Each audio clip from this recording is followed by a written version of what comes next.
We like to pride ourselves at the Samsung Jaipur Literature Festival for keeping abreast of current affairs and being on topic. But we didn't, when we planned this session, realize how tragically on topic our session this morning would be.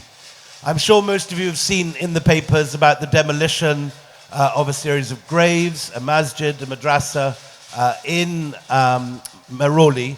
We, all three of us, have been separately doing our research away from our libraries because we've been at this festival.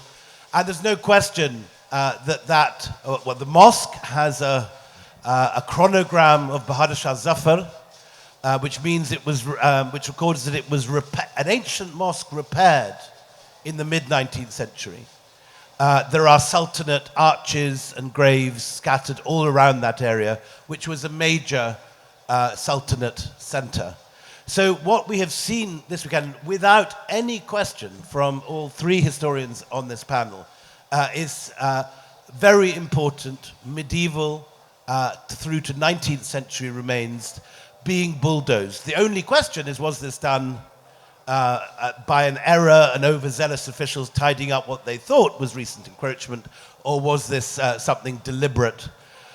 The tragic truth is that if you go to even the National Museum, it's been true for many years, not just under the recent governments, that a lot of the history of the capital is simply not on view.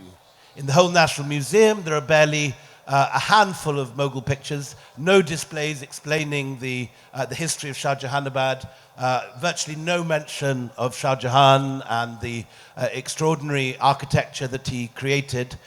And there is less and less awareness of what was achieved in Shahjahanabad over 3-4 centuries. A major center of literature, a major center of the arts, the most prosperous and the most populous city between Istanbul and Tokyo, Edo, ancient Tokyo. And this is something which should be free from politics. The past is the past. Heritage is heritage. Governments come and go, but the great achievements of civilization and mankind remain. And Shahjahanabad, unquestionably, is one of those. It's not just that textbooks are beginning to miss this.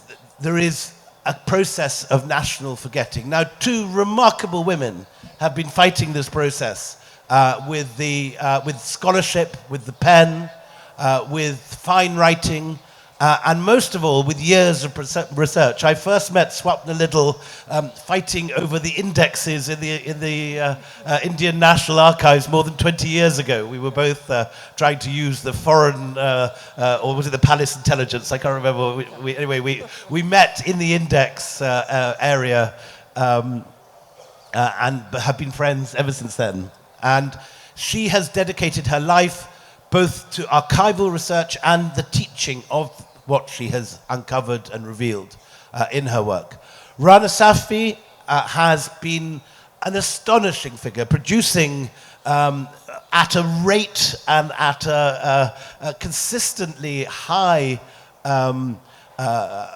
peak of scholarship, extraordinary translations, guidebooks, heritage records, and remarkable writing in a wide variety of genres. And as Swapna and I feel like sloths when we see her amazing rate of production, as well as keeping up a fantastic stream of social media posts that I learn a lot from every day.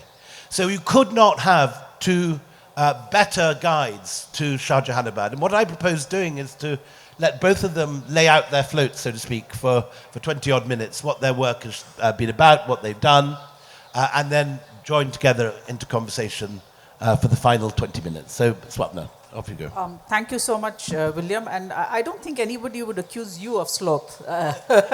You've been extremely prolific. However, anyhow, thank you so much for having me here. And it's an absolute pleasure to be at the JKLF. And Talking about it, I think it's wonderful that I'm here now because though I wrote other books as well, for me, I think my most important work has been the stuff that was published last year, which was, yes, in a sense that was, The Broken Script was the book that I always wanted to write. And it's understandable because that stemmed from my PhD research, which William has kind of referred to, which was on a very interesting period of Delhi's history, which is the period of the last couple of Mughals, Akbar II, and of course his much better known son, Bahadur Shah Zafar, Bahadur Shah II. And this is a period which overlaps with the East India Company's rule in Delhi. And oddly enough, this is a period, though it is written about quite a lot, it is quite misunderstood also. So it was those reasons that had originally impelled me to do this research for the PhD, and I felt that it was still, I mean, I finished my PhD in 2007, but I felt that even 15 years down the line, this was a story that still remained to be told, so I reworked that into a book. The book is, and the Shahjahanabad connection is that Shahjahanabad, of course, is the city which Shah Jahan founded in Delhi in the middle of the 17th century. But a lot of the action of this book really takes place there, because that, when we said Delhi in those days, that is the place that we meant, Shahjahanabad. And therefore, it's about that period. It's a very interesting period. The politics is very interesting because you have, on the one hand, the East India Company, which is the de facto ruler of Delhi. However, it's still kind of, the Mughal emperors are sitting there in the Red Fort, and they are a huge cultural influence over the city, and I'll talk about that in a minute. But at the same time, the Mughal political influence is by no means dead. They don't have actual political power in terms of the kind of resources that you associate with a state, but they do have a huge amount of symbolic and influence all over the country. And in fact, a lot of the rulers, independent rulers of India at the time, whether it is the Marathas or the various Rajput states or the East India Company itself, they acknowledge the symbolic right of sovereignty of the Mughal emperors. So they, for instance, they had coins in there, the coins that they strike them in the name of the Mughal emperor, which is a big thing. The British Governor General's seal, which he uses in his Persian correspondence with, and the Persian correspondence was the correspondence with Indian states, Indians of consequence of various sorts. That seal actually referred to the Governor General as Fidvi-e-Khas, the favored slave of the Mughal emperor. So it is all, at one level, seen, all power is seen to stem from the Mughal throne, which is quite amazing considering that for a long time now the Mughals hadn't had any real power. So that symbolic power is there, and it is important to see how this develops in this period and how it slowly erodes away. But as I mentioned, this is also about culture. And a lot of it is about culture, the book, because I think it's all about the political culture, the politics of culture, and how culture is used by the Mughals to shore up this power, but at the same time the East India Company tries to appropriate in some ways and some ways erode the power of the Mughals. But also this is the period of great literary efflorescence. This is the era of the poet Ghalib, of Zauq, of Mumin, of Bahadur Shah Zafar himself, who is a great poet. And this is Obviously, it's not a book about poetry, though I have referred to this very important aspect of why this period is seen as a great period in history. But the bit that I have tried to bring in is that we often forget that this is a period also of great cultural upheaval and a questioning of a lot of what has gone before. And you have a lot of interesting new influences coming in. There is a reworking of, a re-questioning of the classical tradition in poetry, but there are new institutions like the Delhi College, which is the first institution, a Western style institution of higher education, where predictably a lot of the Indian students there, some are from Delhi, some are from outside, are very keen to learn English, but at the same time they are learning about new science, new subjects, etc. They are for the first time doing a systematic study of the Urdu language. Before that, languages of this sort were not thought that this could be taught in a school or a college. When you went to college, you went to learn the classics. You didn't learn the vernacular, so to speak.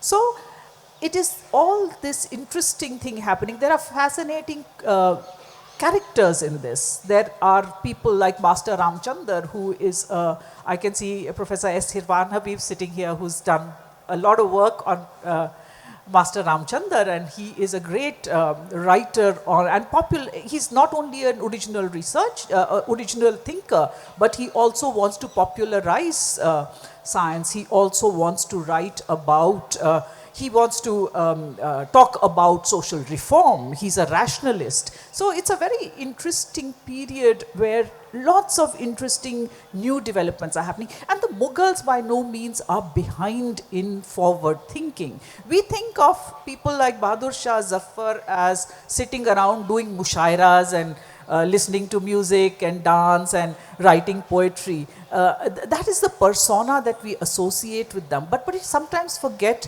how forward-looking these Mughal emperors were. For instance, Akbar II is one of the first to embrace for his own children and grandchildren vaccination for modern style vaccination, which the British civil surgeon then helps him to do. Then they are the ones who are also very aware of what is going on in the politics of the world. So therefore you have Bahadur Shah Zafar, for instance, who engages anti-slavery activist George Thompson to actually act as his, to take up the cause of the Mughals in Britain, because the Mughal throne, the Mughal emperor had all sorts of grievances against the East India Company for promises that they had failed to keep, and he wanted to really push this in Britain. So therefore he's aware of what are the kind of issues that are internationally relevant, who are the people who are up there, and he takes advantage of this. Of course, what happens is we tend to look at all of this in hindsight and say, but the Mughals didn't get around to getting anything out of it. Yes, they don't, but let's not forget that they tried very hard. So all of this, and you know, for me, in the Broken Script, in my PhD that I had written also, I've always felt that you cannot separate politics from culture, from learning, from the literary tradition. All of this works as a whole. So whether it is the economics of the new traders that are prospering, whether it is the economics of the old landed families who are declining, all of this works together to make this very, very rich period in Delhi's history.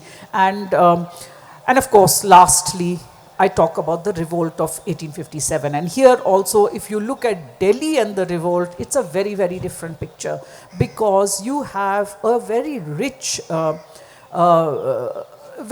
details that are there in the record.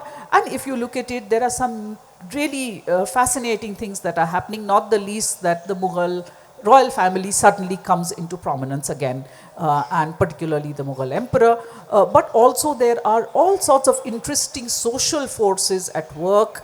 There is a sort of a social revolution that is happening in the lower classes in the city, in the working classes, who then decide to take power in their own hands because they have suddenly got a kind of freedom, a kind of economic power which they did not enjoy before. So it's a very, very complex book, and this was a very brief. It's a complex book, but it's beautifully written, and a book which I warmly recommend to you as a read, as well as a book which you would learn a huge amount from. It's an absolute model of how to present in-depth and rigorous scholarship in an accessible and highly enjoyable manner. So please, a big round of applause for Swapna Liddle.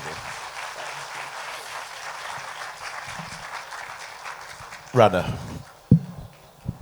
Thank you so much for this opportunity, and I love to talk, and I love to talk about my work, so this is a wonderful opportunity.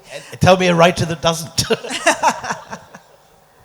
So I have 6 books that are related to Delhi. So 3 of them, which are called the Delhi trilogy, is what I started with first. The first city that I documented was Mehrauli. And this was in terms of a long-term history, where I look at it, I look at the past, I look at how it has been treated, and how the stakeholders are interacting with it in the present. So it's, as the last book is called, The Living City of Delhi. So in a sense, my 3 books, the trilogy, talk about a living city. They don't talk about only the monument. So I've documented around 500 monuments in these 3 books. And I think one of them, of course, is the first book that I did, which I did in great detail, was Mehrauli, where a lot of things are happening just now. And do you want to quickly say, because now we have a public opportunity to lay down some history about what was destroyed. Just quickly say your view of what. So this a mosque has recently been demolished called Mosque Akhunji. It's very well documented because it's not a new mosque. It was, as William had already mentioned, the chronogram, it was repaired in 1853, and the chronogram was written by the Emperor Bahadur Shah Zafar. Now, a chronogram is a verse that yields through its numerical value, it yields the year of whatever it is, the construction, repair, or whatever. In this case, it was repaired, so it came to 1270 Hijri, which is 1853 in CE. This and the fact that there was a plaque on it which said that Dargah of Sheikh Jalaluddin Tabrezi, and then below it says Sheikh Janaza Parra. Now, Sheikh Jalaluddin Tabrezi is a very famous saint. He came to Delhi in Mehrauli, because Mehrauli was the capital, the Darul Khilafat of Iltutmish. He came there and from Tabriz, from Persia, and he didn't get along very well with the Sheikhul Islam of Iltutmish, and so he left from there and went to Bengal, where he is responsible for the spread of Sufism, and he is a very, very popular saint in Bengal. Bada Pandava in Gaur is associated with him. Now, another story which I came to know last night was that the second verse on that plaque on that demolished mosque said, Sheikh Janaza Parra. Now, Janaza is your mayyat, or the funeral, the body ready for burial. Parra means flew. And when I had been studying Sheikh Jalaluddin Tabrezi for my book on Sufism, and I had visited Bada Pandua, and I had gone to Bengal and Gaur, there they said that, nobody knows where he is buried. There are 2 sites associated with him, which they say he could be buried here, he could be buried in Devtalla. But when I came to see, when I saw this Janaza Parra, now the story that the locals say is that the Janaza flew from there and came to Delhi and in Mehrauli, and it was buried inside this dargah which has been demolished. So, these things just add up, and obviously there is no encroachment if it has been done, if it was repaired in 1853, and obviously it has been, if it's associated with Jalaluddin Tabriz, it has to be 13th century. So these are things which I like to document, which I have been documenting. Apart from my books, I've been documenting them on my blog also, because every place I go to, wherever in Delhi, whether in Delhi or anywhere else, I come and describe it in my blog. I take photographs, I have a lot of historical essays on my blog, so that everything is documented, and nobody can, like people who want to research any subject can come there. And I have, as as was mentioned, I have a wide variety of interests. So not only history, for me, heritage, whether lived heritage or built heritage or intangible heritage, everything matters a lot. And I feel that all this is what we got in our virasat and what we have to pass on to our children. Virasat means heritage. We inherited this, we have to pass it on to our children, and we have to keep it safely. So whether it is cooking, heirloom recipes, which is a part of that forgotten food projects that I'm doing, whether it is, talking about embroidery, about customs, I try and collect all of them and curate them on my blog. And in my Delhi trilogy, I've talked about customs also. I've talked about how people interact with a particular mosque. Like, I don't see, not just a mosque, any structure, any monument, I don't see it as a structure of brick and stone. For me, it becomes, like the series is called Where Stones Speak. So for me, it speaks to me, and I feel drawn to that. And, every time I go and I see some deterioration to a site, I feel a physical pain because, and I want to, that passion I want to transfer on to others, to especially the youngers, so that they can look after a heritage, because it's only when the heritage is going to be looked after by the younger generations that it can survive. We are here, we may not be there in another, who knows when. So we can't, it can't be can't just stop at us. So that passion that I have for preserving and conserving and documenting heritage is what I want to pass on to the younger generation, and I hope I'm succeeding in doing that. And three books that I translated, again talked of a Delhi that is no longer there. The City of My Heart has four accounts written in the 19th and 20th century, which talk of a Delhi that is no longer present. As Swapna said, about the culture, about the poets, about the food that they ate, about the clothes that they wore, all that is, I've tried to document that. And in the book, there are detailed annotations at the back where I've described each and every jewelry, food, and clothes so that people today can relate to them. Asaru Sanadid, of course, is something I feel is my best work. Was written by Sir Syed Ahmad Khan in 1847 and 1856. There are two editions of that. And since I studied in AMU, and for us, Sir Syed as the founder is a very big thing. So for me, it was I dedicated it to Sir Syed Ahmad Khan and to my university. And that is a book that has been referred to by almost everybody who writes about monuments or heritage, but it had not been translated completely, especially the first edition. And I discovered this when I was researching for Mehrauli, and I discovered a very sweet story about Qutub Minar, and that's when I decided that this is a book I want to translate. Another book that I translated is Dastan-e-Ghadar, which is an eyewitness account of... Quickly tell the story of Sir Syed being dangled in a basket down the side of the Qutub. So Sir Syed Ahmad Khan, when he was documenting this, took a lot of risks. And in 1847, he went up, this has been described by his friend Imam Baksh Sebai, he would hang on a doli. A doli is a small basket from the top of the Qutub Minar, and with his astrolabe take measurements, especially of the calligraphy, because he has, has a separate section in that book of where he has documented all the calligraphy, that is calligraphic panels that there are on the Qutub Minar and on all monuments of Delhi actually. So it's a veritable treasure trove for us. And Imam Baksh Sebai says that every time he used to see Sir Syed hanging from there, to see his hand hanging from there, you can imagine hanging in a basket from the Qutub Minar. He said my heart would be in my mouth, and I used to always be scared of him. But that was the scientific temperament of those days, that they wanted to document and they wanted to pass on to us. And that is something that, I have relied a lot on Sir Syed Ahmad Khan's descriptions, on Bashiruddin Ahmad Khan's descriptions, and Maulvi Zafar Hassan's descriptions. And I've taken them ahead, I've taken the text from them, I've gone on to talk about how we relate to it in the present. What do people who stay around think of the particular monument that they are staying next to? What do children who come there think of it? What do people who come to visit it? Like one particular monument in Mehrauli. It's called Aziz Khan ki Dargah. It's on top of that hill. When you go past that Anuvrat road, you see it, it's on a hill.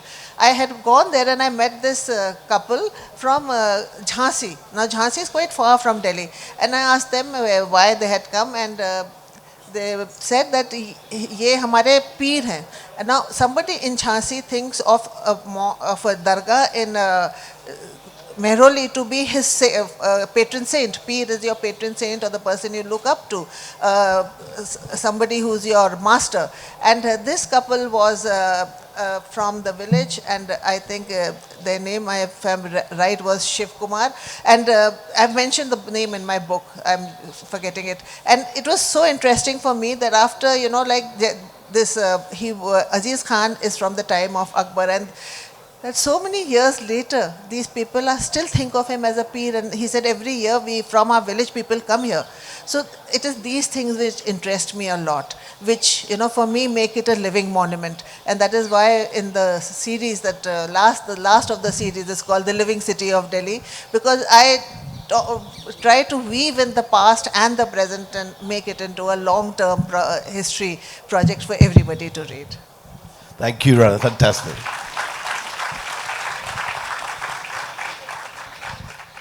There was a time in the 1950s when historians maybe underplayed communal tensions in the rewriting of the textbooks, in the writing of the textbooks that took place in that early generation after the violence of partition. Any mention of temple destruction and so on was excised. Today, the opposite is true, that almost anything anyone knows about the medieval period is temple destruction, and the Mughals have been recast as villains and intercommunal vandals.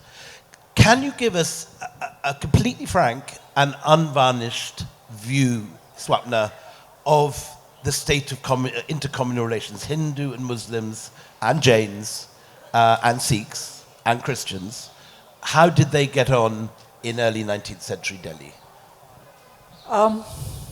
Early 19th century, well, I think a lot of it has to do with, of course, religion was an important part of your identity. It was not the only part of your identity, but it was an important part of an individual's identity, where they, how they identified with, and the other aspects, of course, were, and religion was not in these big monolithic blocks of, certainly Hindu and Muslim was not the major division there. It was your caste identities, your within the Muslims also there were different sections which, however, as I said, religion was a part of the identity.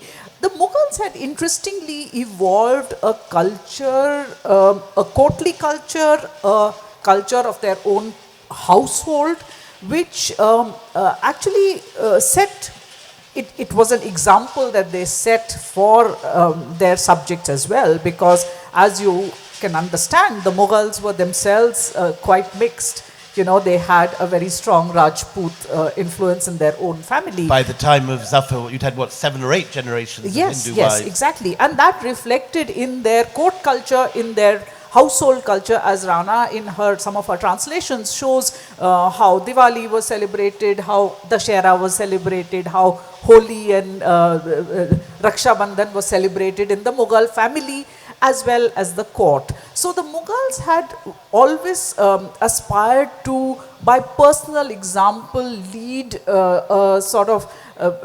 to ask people, try and get along with each other and make compromises. It is not as if their differences did not arise. For instance, if two festive commemorations are clashing, for instance, it was the Mughals, the emperor would say, okay, we will celebrate the Shera on this day, we will, we will observe this other occasion 2 days later, so that things don't clash, etc. So that was something that they had managed to do.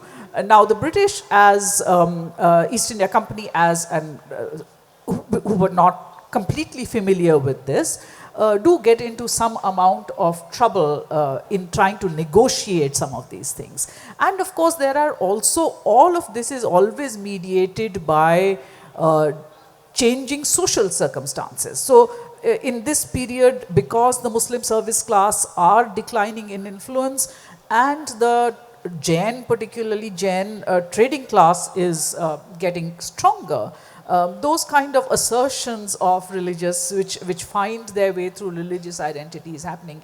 But I would still say there are other problems at work. And 1857, for instance, I certainly feel that the social question is stronger than the religious question. Rana, do you want to describe what you say in your books about the Mughal celebration of Diwali and Holi and so on, and also the way that celebrations were rerouted so as to pass the walls of the Red Fort so that the princes and princesses could see it? You know, Diwali was of course celebrated in a very big way, and we have miniatures also of Muhammad Shah celebrating Diwali, celebrating Holi. We have pictures of Jahangir celebrating Diwali. In fact, I have not to date come across any picture of the Mughal emperors celebrating Eid. It's always either Holi or Diwali that they are celebrating in there. So that was the, as Swapna said, that is how they wanted to, project themselves, and that is how they ruled, because they were, now Akbar was called, and so was Bahadur Shah Zafar. At times they would be called Jahanpana, that is the lord of the world, shelter of the world. They would also be called Mahabali, which is a very Hindu name which was used for the Rajput Rajas also. So all these customs were going on in the city. And before I go on to this Diwali, and another festival that was celebrated is Rakhi, Raksha Bandhan. It was called Salono, and it is still called Salono in parts of Haryana today. And there was a family of a Brahmin family living in Mehrauli who would come to tie the Rakhi to the Basha, and to, the age equivalent, like the brothers to the, if whatever the age was, and the eldest would tie to the Badshah, then the younger ones to the princes, etc. Now, one story that is a favorite of mine, and I want to bring it up in this context, is from Dastan-e-Qadar. Now, Dastan-e-Qadar was written by Zahir Dehelvi. He was an eyewitness to the events of 1857. He was 22 years old at that time. And he describes, he is just describing the character of the emperor, Bahadur Shah Zafar. He describes two incidents. He says that once, those of you who have seen the Red Fort would have seen that just below the Red Fort there is now a green patch of, a garden kind of a thing. It used to be the reti or the sandy bank of the Yamuna, because the Yamuna used to flow just below the Red Fort. So once when the Basha came for Jharoka Darshan, which was early morning darshan to his subjects, he saw that there were some tents on the reti. He told one of his ministers to go down and find out. So they said the Qasais of the city of Shahjahanabad have camped here because they've been given orders by the British administration to vacate the city as they create a mess or whatever it is. So the Basha immediately said, take my tent there also. He had a fancy test called Jahanuma. That Jahanuma was also immediately taken down. The resident and the Kiledar came running and said, Jahanpana, what are you doing? He said, I will stay where my people are staying. So this is the story with the Kasai. A few days later, or a month later, he saw another group of tents there. He asked who are they. He found out they are the ghosis, the cow tenders of those who, keep cows and cattle and who supply milk in the city. So they had the same problem by the British administration, who said that, this is too much of a mess. You have to shift outside the city. Bahadur Shah Zafar again took his tent there, and he said, when the resident came, he said, you cannot separate the flesh from the nail. He said, these are my people. After I am dead, you can do what you want. He says, eat, say it, baja lena. But as long as I am alive, you cannot do this. And obviously both the orders were taken back. Now the Qasais belong to the Muslim community, the Ghosis belong to the Hindu community. It is very obvious from their professions.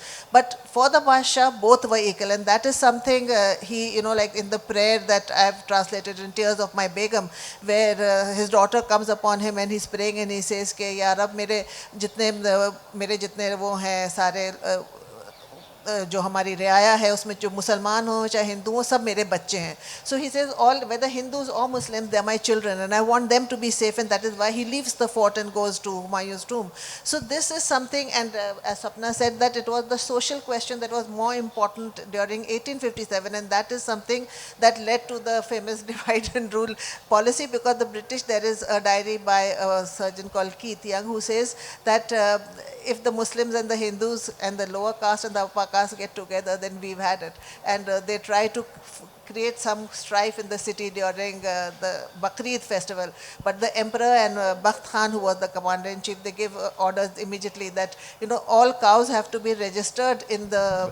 So it's a fantastic moment. They literally, they arrest the cows. Yes. In order to stop there being any reason, because they get some wild types coming in from Tonka. Yes. And some hot-headed Rajasthanis come in.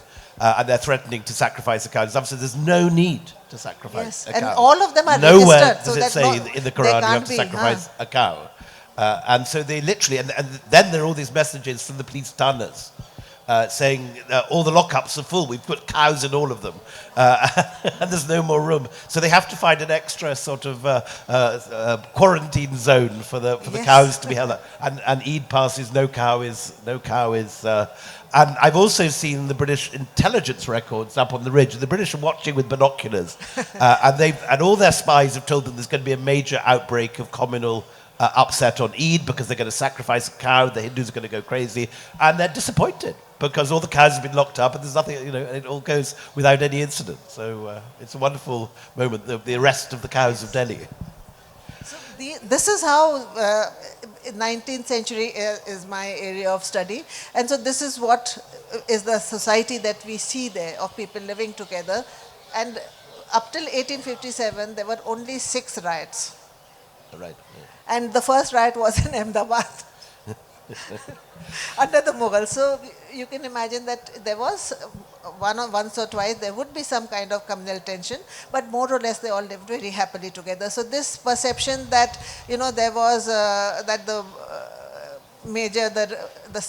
Mughal subjects were all very unhappy is not correct. As far as temples go, I did a project. I actually described a lot of temples in my book in Shahjahanabad, and I call them the hidden secret of Shahjahanabad, the beautiful Jain temples. They have to be seen to be believed. All those of you who have not visited them, you should visit Delhi and those temples. People don't realize quite how many temples, and particularly magnificent Jain temples in private houses, survive in Shahjahanabad, which, like Jaipur, are in a courtyard space. Yes. And in Jaipur and Delhi has this.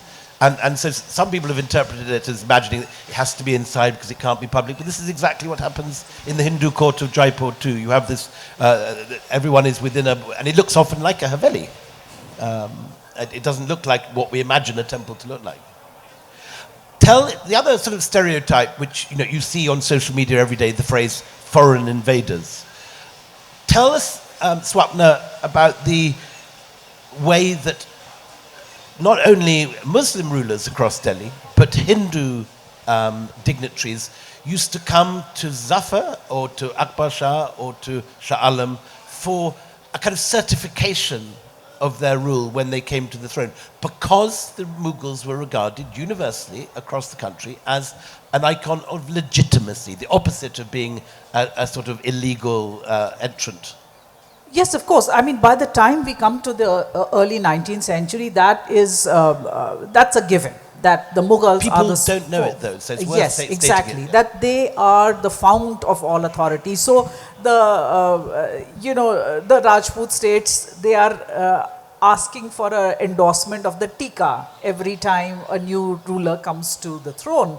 And they are, of course, and that's what the British East India Company is trying to discourage at this point. But they actually ban it at one point. Yes. And they have to do it furtively. Yes. So to say that, you don't need to send this. I mean, don't ask the Mughal emperor for this. We are telling you, you can rule. But I think I would like to talk about something different, which is that, we today look back through the lens of a modern nation and say, so and so is a foreigner, so and so is an insider, and sometimes we put this burden on our ancestors. And when we say, and I'm talking here now about the East India Company's period, forget about the Mughals, but East India Company, why did you allow these foreigners to come and begin to rule you? And it is a very complex thing that is happening. And conquest is a legitimate way of regime change in that period. So the fact that somebody has conquered the land makes them a legitimate ruler. And the idea of, there is no idea that you are a natural citizen of a particular place. So for a Delhi person, a Maratha ruler, and by the late 18th century, Delhi was being ruled by the Marathas. The Marathas are as foreign as the East India Company, which takes over in 1803. And you get a very strong emphasis on the town as your mark of identity. So somebody is Shahjahanabadi or Akbarabadi. Yes, exactly. So you are, as far as you see them, these are also outsiders. But then these outsiders also are then extremely multicultural in their approach to how they administer the place, because often the Marathas also, their governor who they pick to rule is Shah Nizamuddin from the city itself. And this is a very interesting detail. The Kotwal of that period, the police chief during the Maratha period, the last police Kotwal, is one Major La Marchand, who is French. So you have this, this idea of this person is a foreigner. That idea is not there. We are just projecting our present sensibilities back there. Which brings us to 1857. In popular narratives of the uprising, it's all about Mangal Pandi. Mangal Pandis are breaking out in Barakpur. That's the important focus of the event. He's the hero. In reality, it's Delhi that's the lodestar. Of the 164,000 sepoys in the Bengal army, 139,000 mutiny. In other words, all but 20,000 join the rebels. And of those rebels, 100,000 go to Delhi and declare their allegiance to Zafar and ask for Zafar to be put back on the throne. And the British have been as dismissive of the Mughals as many today are. These are these foreign rulers, they come from nowhere. And they are gobsmacked to see the Hindu, Brahmin and Rajput sepoys go to Delhi and ask for the rebirth of the Mughal king. And you have one British observer in Agra who is a real scholar and who's been studying the history. And he said, I had never thought this remotely possible. Why are they going to this man? They came from outside. Why are they following? But they do. 100,000 people. Tell us, Rana, this is your special area of research, and your translations have totally changed our understanding of this period. Tell us about Delhi as the center of 1857. 1857, when they came and they exhorted the Basha to lead them, and the Basha says, I have nothing, and they say, you don't worry about that, we just need your hand on our head. And they crown him once again the Shahenshah-e-Hind, because he had been reduced to, at that period of time, to the king of Delhi. And they start fighting under him, and he invokes them in their name of their faith. Like he talks of Mahabali, and he talks of, like he says that fighting for your country is part of your iman, your deen. So it's not, there have been some scholars who have said that this was an Islamic jihad. It wasn't, because there were, as William just said, there were so many Hindu soldiers in that. And Bahadur Shah Zafar gives them the freedom to fight under their flag, and there is that flag. Just to clarify, the East India Company army is 90% Hindu. Yes. They have Muslims cavalry regiments, yes, the Sowars, but it's 90%. It's 90%. The mutineers are 90% Hindu, and they go to Delhi and fight for Zafar. And they are fighting, and as I said, he was called Mahabali. There were no distinctions of religion during 1857. There was definitely the efforts were made, but they did not succeed. As Delhi Urdu Akhbar says that we are Ahle Watan and we've been living together for 1,000 years, and so we need to fight for our country. So they were fighting against somebody they saw as disrupting their way of life, and the East India Company, and that is what they fight for. And you get the wonderful Muslim editor of the Delhi Urdu Yes, Akhbar Maulvi, invoking the Muhammad Mahabharat. He and writes he says that. you've He got says to be that like, when there is a ishtihar, an advertisement which is put in July, in the month of July, the siege of Delhi lasted from 11th of May to 14th of September 1857. In July, at some point of time, there is an ishtihar and an advertisement that is pasted on the walls of Jama Masjid at night, and which says that Hindus, obviously it's on the masjid, so they're talking to the Muslims. They're saying that the Christians and the Muslims are Ahle Kitab.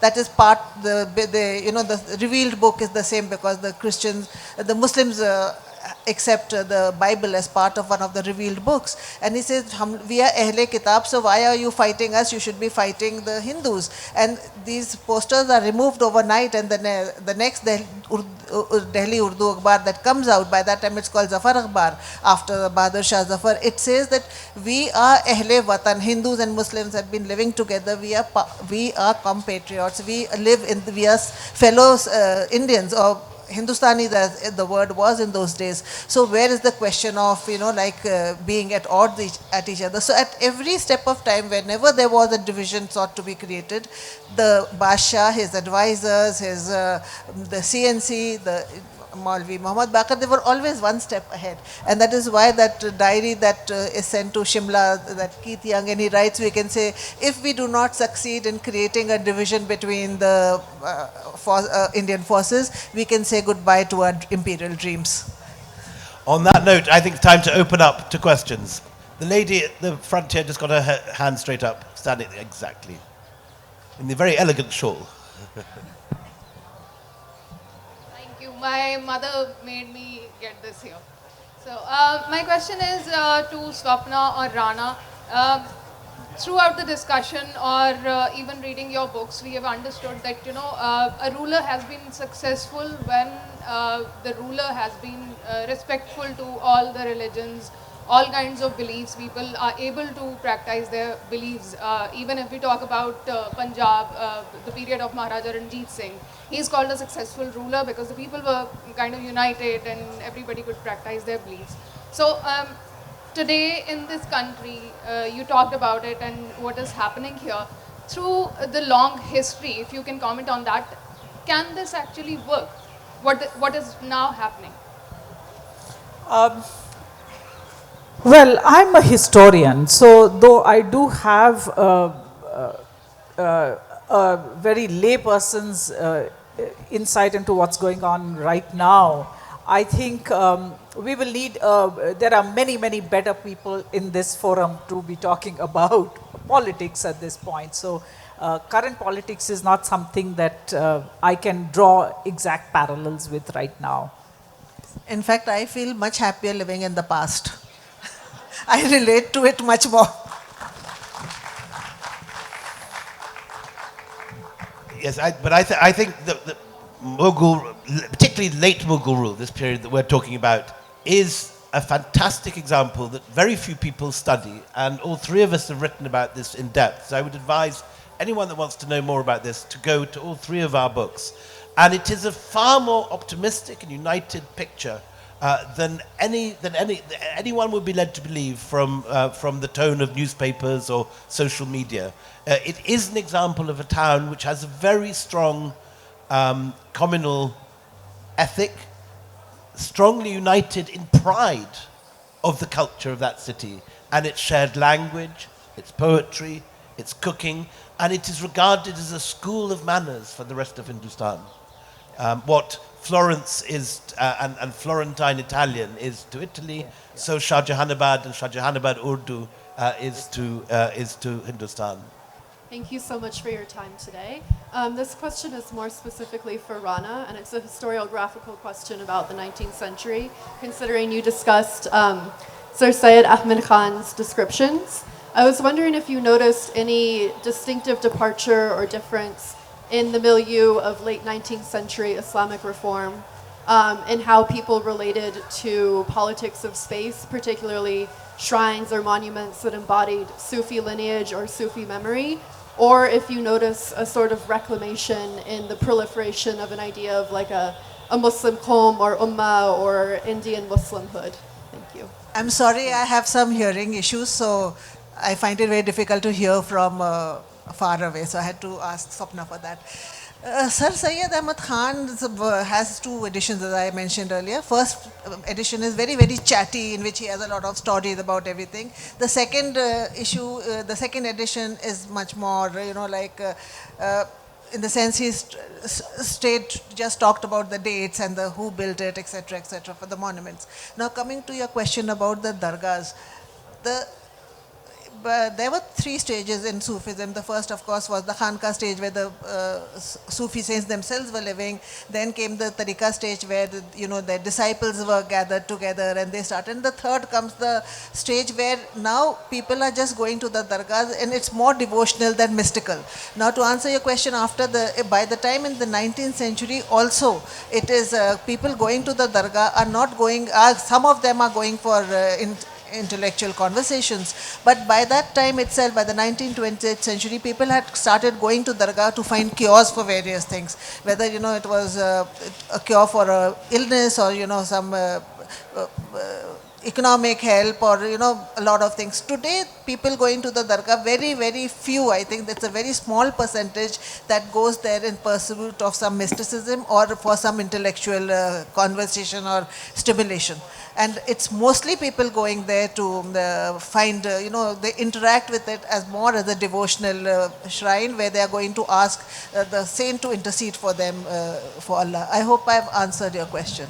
We've run out of time, I'm afraid, but both these fine women and indeed myself will be signing books now. So you only have to buy a book to get unlimited question time from all of us. See you there.